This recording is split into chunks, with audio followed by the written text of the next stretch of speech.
मुसलमानों ज़ियारत मस्जिद ते यह हैगा असी उज़ू खाना तैयार किया तो इनकी वीडियो करने हैं शुरू। अस्सलाम वालेकुम भाईजान, नया मिस्त्री साबर अली तो तुसी चैनल वेख रहे हो मिस्त्री साबर अली ते अज की वीडियो का करने आगाज शुरू मस्जिद के काम का कि सुबह की असी वीडियो नहीं बनाई कि कुछ तैयारी कर लवीए किसी नक्शे च काम विखा लवीए तो फिर असी वीडियो बनावांगे।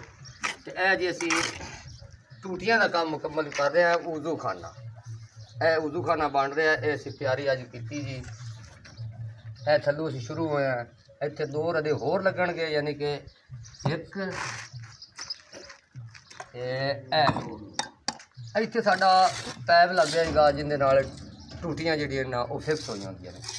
इत्थे साडी टूटी लगेगी, इत्थे बह के यह फूड़ियां बनी हुई ने, इन्नी टूटी आ जाएगी, इत्थे बह के ते उज़ू करनगे।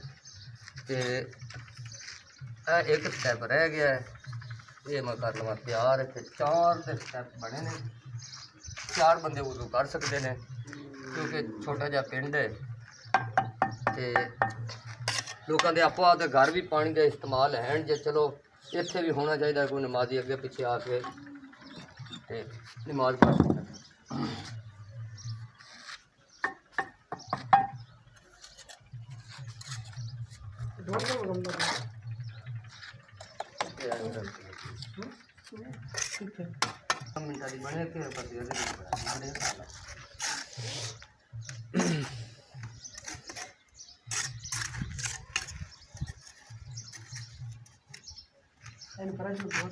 हुण साडे कोल जी इट हो गई है खत्म। जे अगर ये अगू काम सौड़ा भी होया भी बंदा नहीं बह सकता तो असीं 4 इंची नाल होर तैयार करके ते ये असीं फुट बैटरी जिहड़ी ना ये वड्डी भी कर सकते हैं।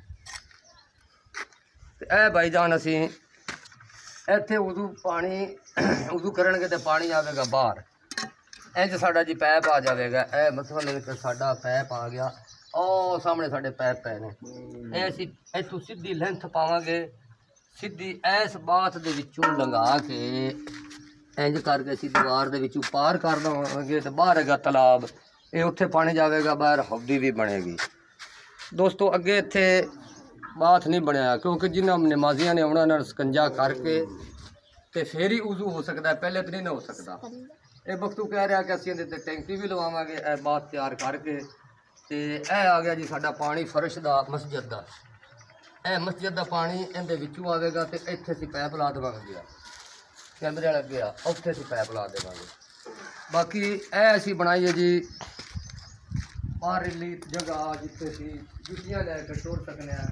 इधर भी जगह बनाई है। बाउंड्री का पानी यह असीं उत्ते बना छड्डी हेठ ला के ना पैप की शक्ल दे विच इत्थे सुराख बना दिता है। ये पानी भी साडा उत्थे जाके करेगा तो इत्थों वो फिर अगे क्रॉस करेगा।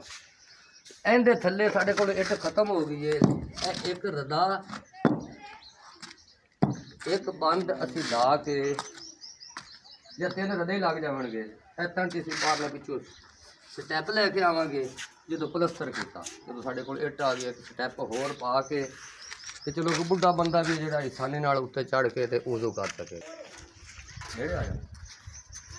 यह सीट आई पी है जी, ये बख्तू भाई ने लैके आंदी है।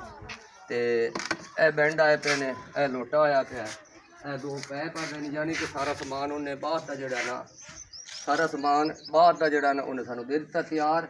इहदे आउंदा सी सुबह इट आवेगी लेट तो असीं इहदा प्लस्तर करांगे, इट लैके आ जाएगा। हाँ जी, अज की वीडियो होगी जी ख़त्म, तो अगली वीडियो ते फिर मिलांगे। अस्सलाम वालेकुम।